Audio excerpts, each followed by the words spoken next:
The Aventador SVJ. It's the latest, fastest, most desirable Lamborghini ever built. And today we're going to check out what it's all about. And later on in the video, we'll discuss the market and see how the SVJ stacks up against some of the other limited edition models out there.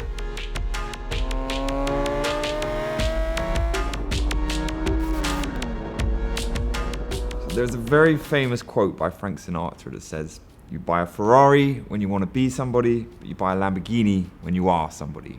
Now, although I wouldn't totally agree with that, there is something about Lamborghini which no other brand in the world can emulate. I know I speak for a lot of people when they were kids or young adults starting their career.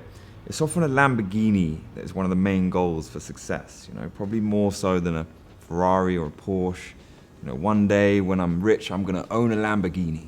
It's because there's something about the way they design their cars. There's razor sharp looks, the unbelievable noise they make. Lamborghini create theatre with their cars, and whilst their rivals, especially Porsche and McLaren, give off a slightly more serious image, and Ferrari to some degree, Lamborghini is just more fun. It's crazy, it's more dramatic, and it's almost a bit more rebellious. None more so than this, the SVJ, which at the time of filming is officially the fastest production car in the world around the Nurburgring. So you might have seen pictures or videos online. It's unlikely you would have seen one on the road because there's only a small handful of these being delivered to customers. This is actually the second one we've had. The first one we sold under the radar, but I'm sure you'll start to see a few more of these around sort of later in the year at car events over the summer, or maybe blasting through Knightsbridge as they can tend to do. So just to give you a brief history on this model. So the original Aventador was first released in 2011. It was wildly popular, and I think it's actually aged pretty well. When you see them on the street, they still have that wow factor. You then had the Aventador Roadster, which we've got currently one for sale. Then they brought out the limited edition version called the Aventador SV. First it was the SV Coupe in 2015. There were 600 of these made worldwide. Then they brought out the SV Roadster, which there were 500 of. After that came the Aventador S, which replaced the original Aventador and is their current main production model. So basically means you can still order one today from a Lamborghini dealer. That was then followed last year by the Aventador S Roadster. But now it's 2019 and we've got the SVJ, which is basically the limited edition version of the Aventador S. This is not a car you can order. You have to be hand-picked by Lamborghini to get an allocation, and there are 900 to be built in the world, which will all be built over the course of this year.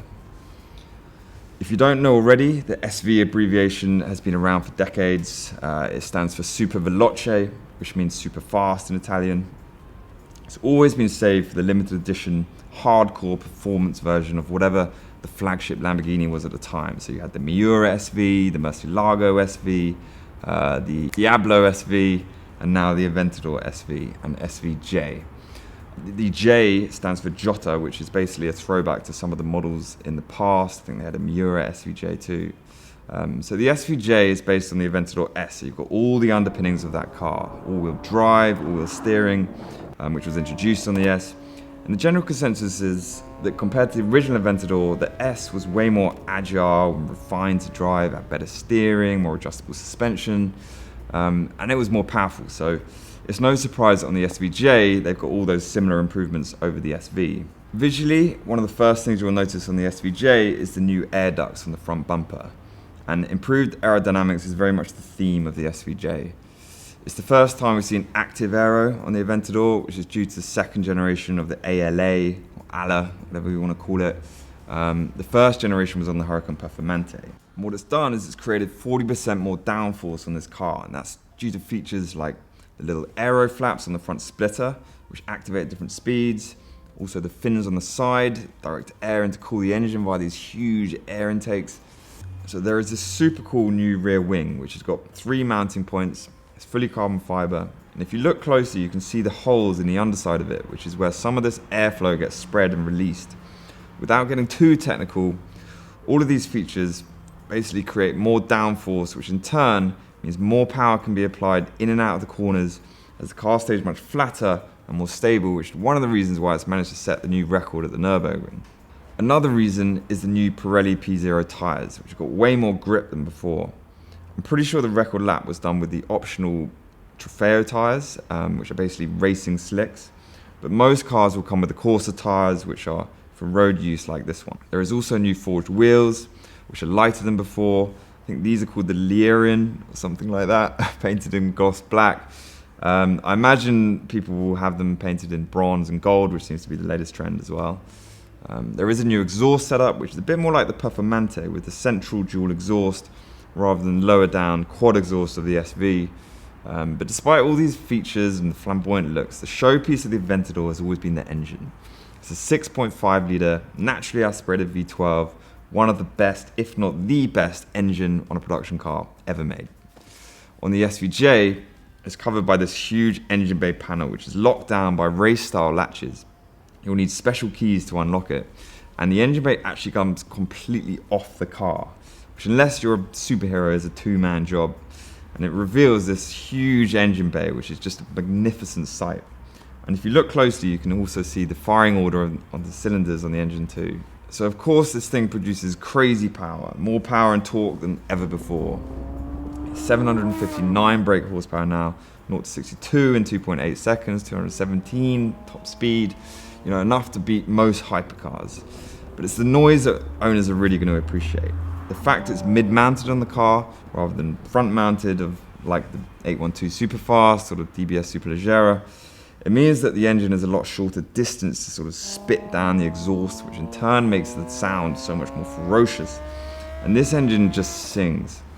So looking inside, most SVJs I imagine will be spec'd with the carbon fibre bucket seats like this one, which they are a little firm. If you're planning to do long journeys in the car, then you'll probably want to spec the comfort seats. But this is not a Grand Tourer. This is a proper supercar with racing pedigree. So the carbon bucket seats are the real deal. The interior hasn't changed drastically from the SV. It's still very much stripped out. You can see the carbon fibre body shell all around you. You've got the different driving modes to choose from, the digital displays. There is no traditional door handle, so you close the doors by pulling the lever grab handles. Of course, like all the Aventadors, you start the car with a fighter jet style stop-start button. You can also see the engine bay right behind your head, which is pretty damn cool.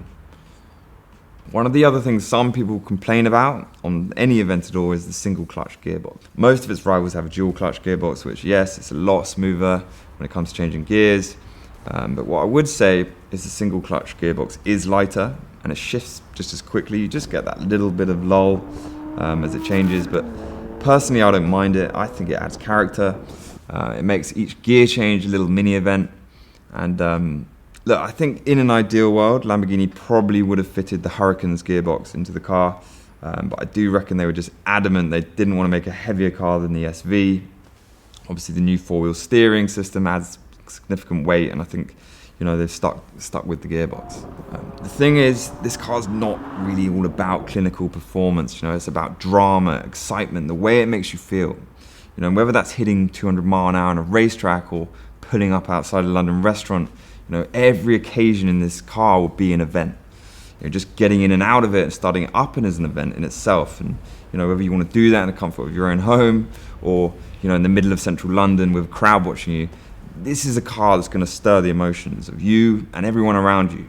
So this specific car belonged to a long-standing client of ours who ordered it a while back, no longer wanted it, so we decided to buy the car. We know there's a lot of demand for these. But this color is called Blue Nila. It's a sort of royal blue, but it's very metallic. I think Lamborghini actually call it a glittered paint, as it really sparkles, especially under the sun.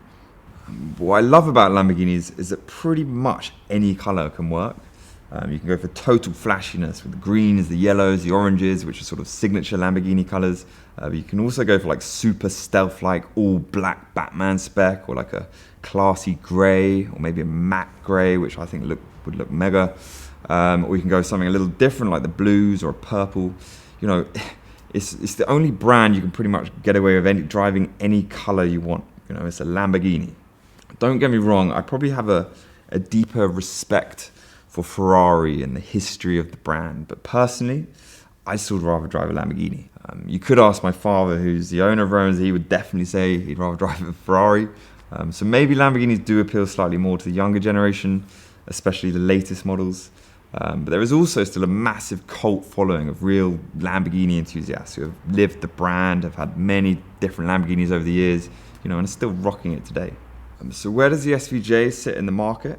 They cost around £360,000 brand new, before options, so most cars probably list in the region of £400,000. As I said before, you have to be selected to get one of these. I imagine each Lamborghini dealer has a small handful of allocations which are going to go to their VIP customers.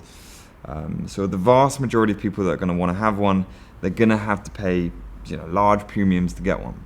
I know of a couple of cars that sold for around £100,000 over list, some even more.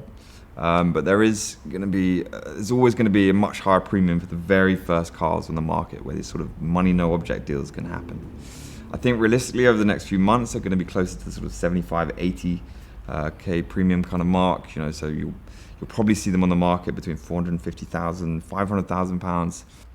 So the obvious car to compare it to is the 488 Pista, because it's come out at a very similar time to the SVJ, and they are selling at sort of similar kind of premiums. But we have to remember the Pista is not a limited number car. There's likely to be thousands of them, potentially thousands of the Pista Spider too. You'll probably never know exactly how many of them there will be.